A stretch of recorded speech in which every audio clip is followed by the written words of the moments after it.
Okay, so question number 2, again, based upon your observations and experience in the community, what is it that you would keep the same? I think for the most part the collaborative effort. I do think if there is a collaboration. I think that's the one thing that I would really want to keep the same, is that people gather around the table, whether they're in healthcare, and share their ideas and try to come up with something that makes, whether healthcare, family violence issues, or just to make the community better, is to continue that collaborative effort and not really care who gets the credit for it. You know, sometimes people will be involved, or other people will be involved, and they'll say, well, they didn't mention this person. I said, well, they mentioned the coalition, the Laredo Health Coalition. They mentioned the Domestic Violence Coalition, and that's all of us. We don't have to be mentioned by name, and I think that's a really important thing. I think sometimes I tell the staff at both ministries, sometimes we get all the roses and the hugs and the thank yous because they see us as the leadership, which we are, of the ministries, but everybody's a leader in our ministries, and I think that we want to always come back and tell the staff, and that's why we try to get individuals, like they're going to have something for us this December the 6th, and to have other members go, other people go, and not say, well, sister, you didn't go, and I said, well, was so-and-so there? Well, yes, well, we did go. So I think a collaboration, and true collaboration, not worrying about who gets credit for what happens, I think is very important. And the competition, I think competition can really, I think, spoil a community and spoil, if it's not good competition in some ways, but I think competition can really ruin something that's very good. Okay, very good. Now, again, on the same premises, what would you add?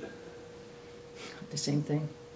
I think that the striving, this community needs to work together. I think the university and Laredo Community College could be a good example. How do they balance out and work together, that they're not doing the same thing? How does, maybe like we have a mobile clinic and we go out to different areas, that we don't go to some areas that are being served maybe in a way right after somebody else goes. Maybe we work in, and we do that. We work in an area, like we go to El Cenizo and Rio Bravo. I know some other people go, well, we don't go the same day. It's not the same clientele.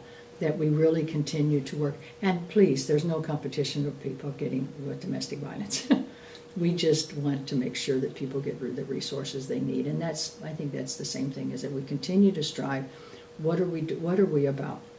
We tell the folks that we work with, we have wonderful colleagues, that when and if there aren't a lot of sisters or any sister here, you don't have to do it how we did it or how we might have said, well, let's do this or not do that.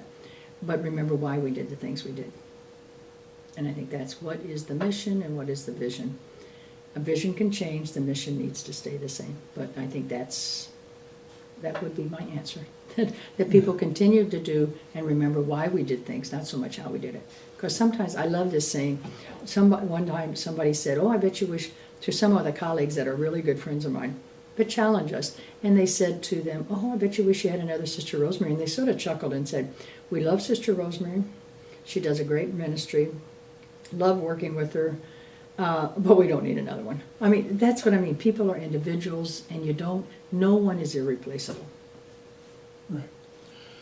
And finally, what is it that you would, in essence, get rid of that exists? I think the negativity and the politics and the talking about, I mean, it's amazing to me. We're starting out new with a new mayor, and let's in a way say, that it is a new day. Let's look back and see what happened. I think that's the thing, the same way of in any kind of endeavor.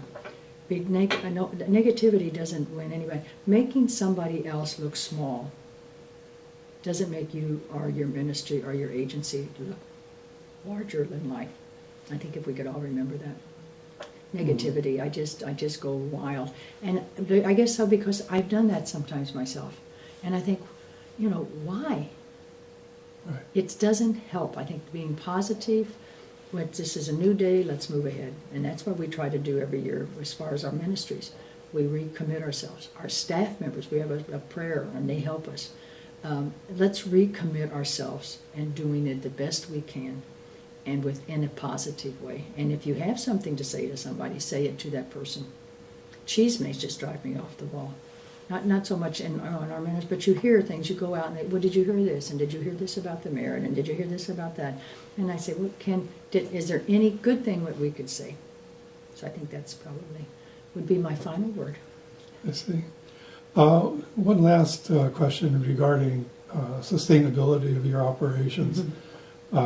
Where do you see the Sisters of Mercy in Laredo, say, 10 years from now? Well, we're having another sister coming. There's 5 of us here now. And another sister's coming in January to join us. And there's interest in other people coming. And the diminished numbers doesn't really bother me.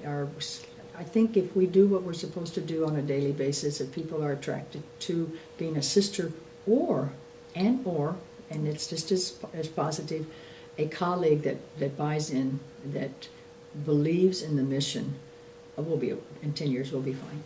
And I think it's the people that surround us and that want to be part of what we do and how we do it and why we do it. 10 years from now, I think we'll be alive and well in some way.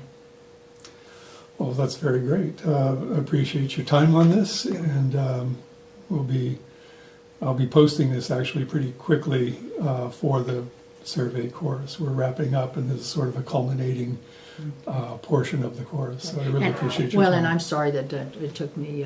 We couldn't get together sooner. I apologize for that. And I'm glad. Thank you for coming out so early in the morning, because I think your day's probably very full today and mine. And I said, well, no, I want to do this. So thank you for including the Sisters of Mercy.